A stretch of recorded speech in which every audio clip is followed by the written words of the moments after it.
Well, hi, everybody. Welcome to another Henrico's Environmental Action Resource Team podcast. I'm Jeff Whitell, and we're going to talk about something that I really think is important to the whole H.E.A.R.T initiative and just living on this planet, and that's about trees. And joining us today are two special guests we have today. We have Alana Ostrowski. She is with the Virginia Department of Forestry, and she is the Community Forestry Specialist for the Capital District. And then we have Zach Harwood, and Zach is a returning one of our friends from the county, and he's the Environmental Specialist for Henrico County Department of Public Works in the Environmental Services Division. So that's the show. Yeah. If I come 5 times, do I get a jacket like SNL? Yes. That'd be pretty cool. Absolutely. That'd be great. Well, thank you all so much for coming out and talk about this stuff. So we're going to talk about trees. Mm-hmm. You know, they're really important. So what do you think is the role of trees in our ecosystem, in our natural environment? Either of us? Yeah.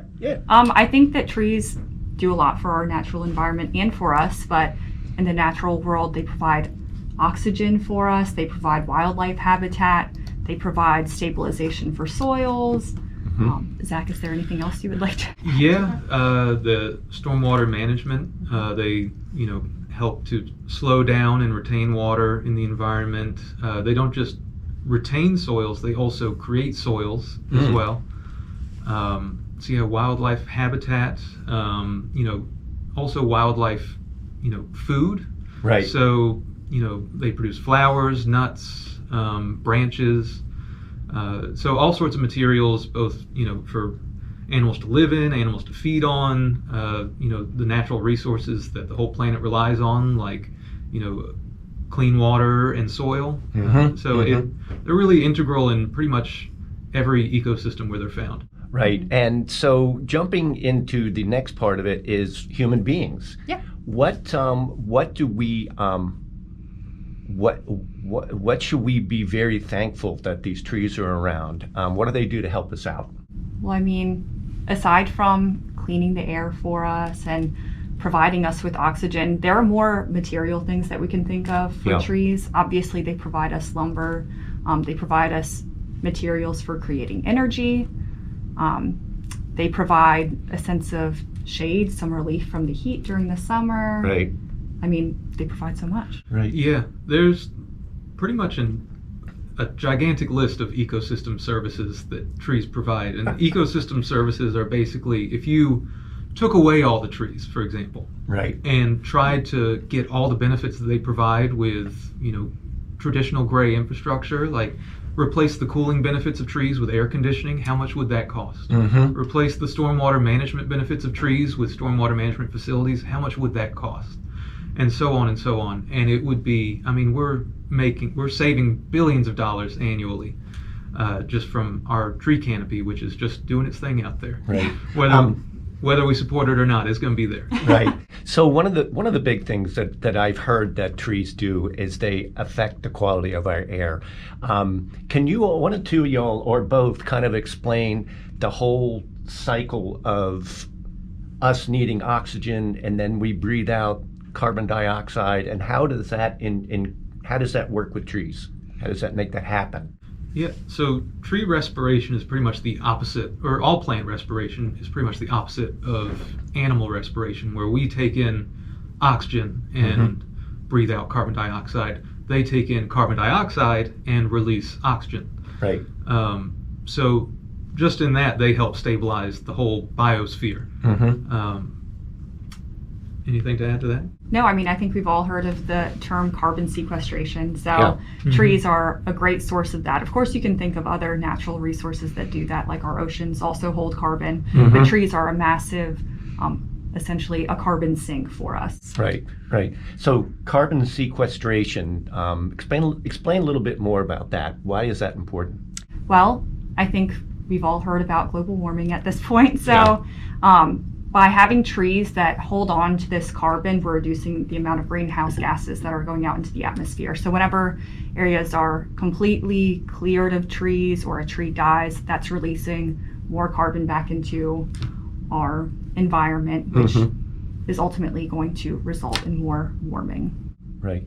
Now, when I'm thinking about trees, when it comes to, I hear about them cleaning the air for us and helping out, I'm always thinking about, for whatever reason, pine trees. Do all trees help with the process, or only certain kinds? They all do. Yeah.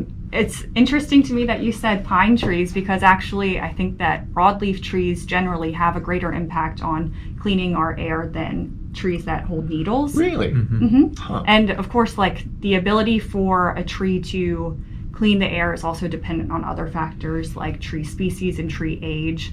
So an older tree with a larger canopy, one might think has like a greater ability to clean the air, but you also have to take into factors like that age will result in that tree declining and needing less resources, whereas a young tree is going to require more. It's more efficient at cleaning. One misconception Yeah. that I think is out there is that the air quality benefits of trees comes primarily from their respiration, taking in carbon dioxide and releasing oxygen. My understanding is the main benefit comes from those leaves acting as almost air filters. Really? So if you've ever had, like that air filter sitting in the corner of your room where it's, it's a little fan, air blows past it, and then it's got those bars where the dust settles out on it. Right. Each one of those leaves on the tree acts as one of those little bars that catches dusts and small particulate matter.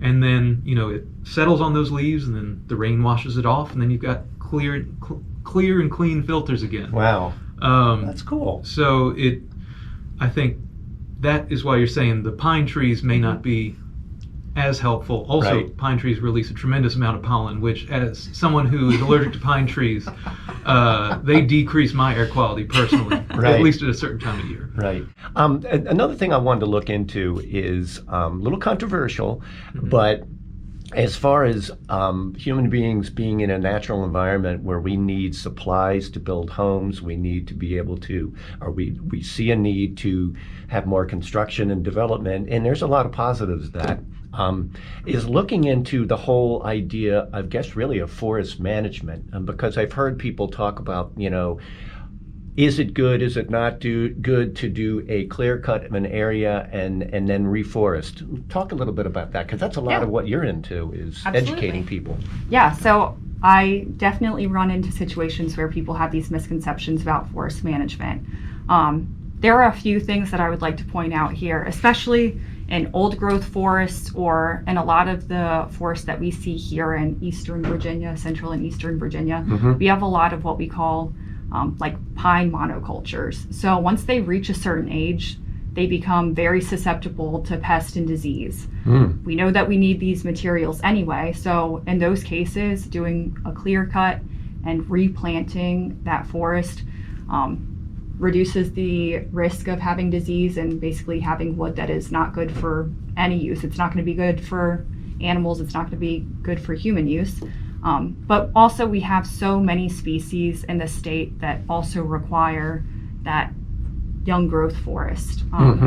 We have like quail and turkey that rely on the regeneration of young scrubby forest for habitat, for brooding, for nesting. So seeing past just human need, looking at what our wildlife needs as well, having a clear cut and replanting it, whether that's fully in pine or you're having mixed hardwoods or you're letting it come back in a natural regeneration state, it's going to provide additional habitat and additional forage needs for our wildlife.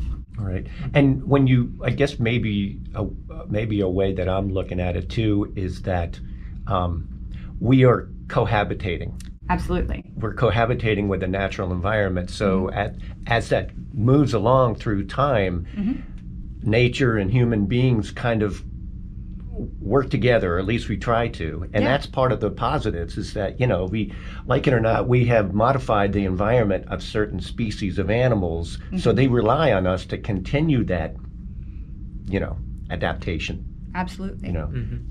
Interesting. Well, let's see. And another thing too is that you talk about a life cycle of a tree.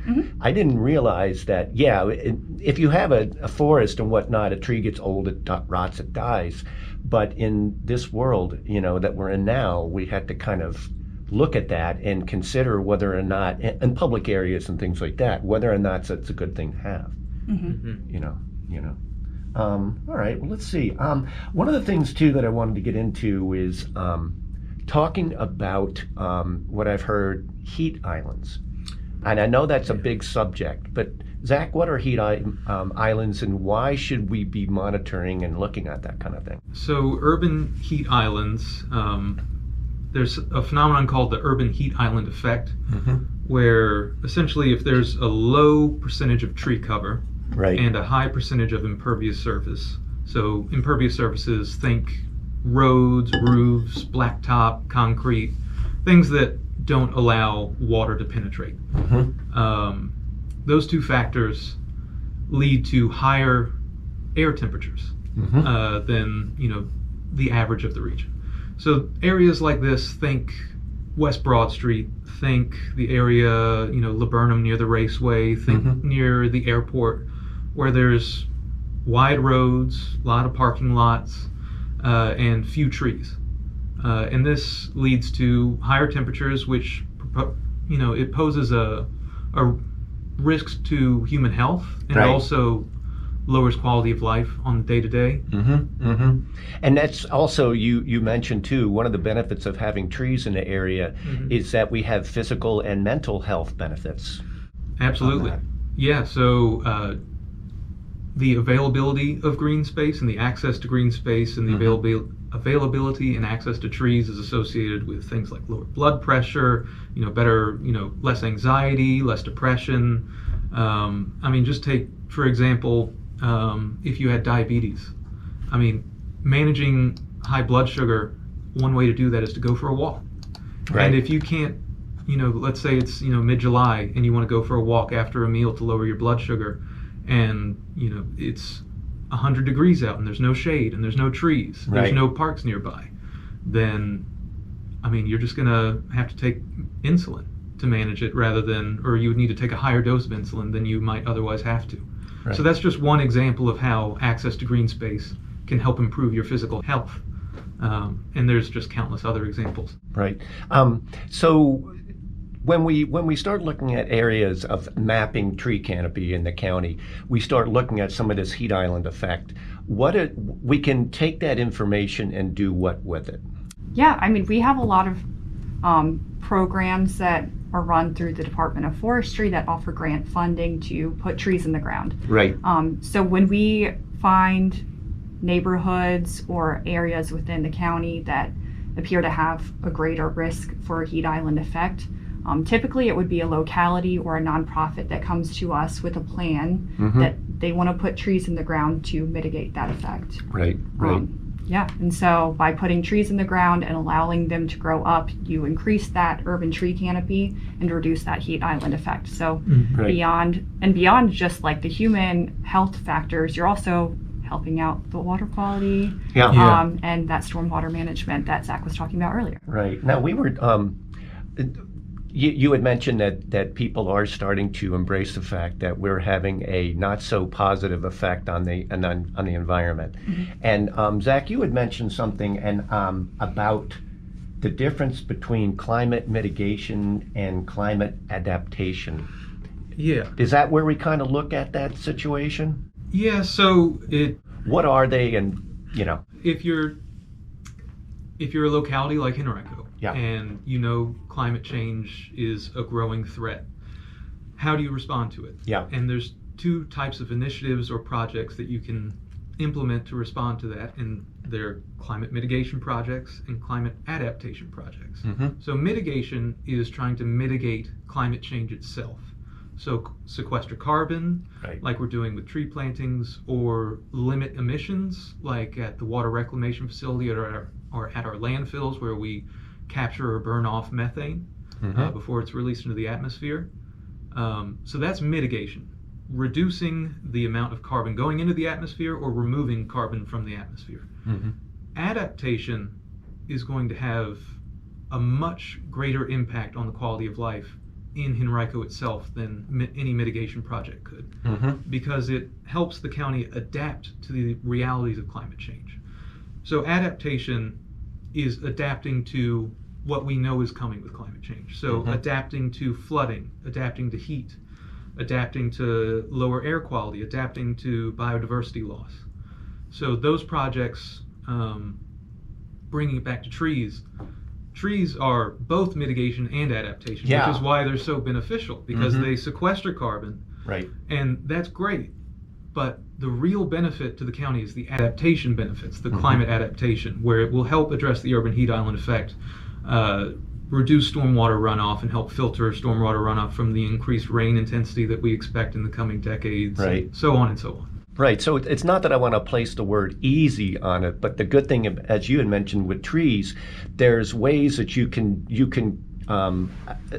create a program or a project that almost has a 1-2 punch. And that's pretty cool. That's great. So we were talking earlier about some of our projects that we're working on, and one of the things I wanted to get into was what we're doing with the reforestation programs that we're looking at doing. Alana, can you tell us a little bit about what we're actually getting ready to do? Yeah, actually, Henrico County Parks and Capitol Trees are planning to have a tree planting day, or 2 tree planting days at Dory Park and at Deep Run Park, and they are planning to plant around 40 trees along areas that have a lot of pavement, and then specifically at Dory Park, right next to the sidewalks. And then they're going to be planting in between an area that is experiencing a loss of ash trees due to the emerald ash borer.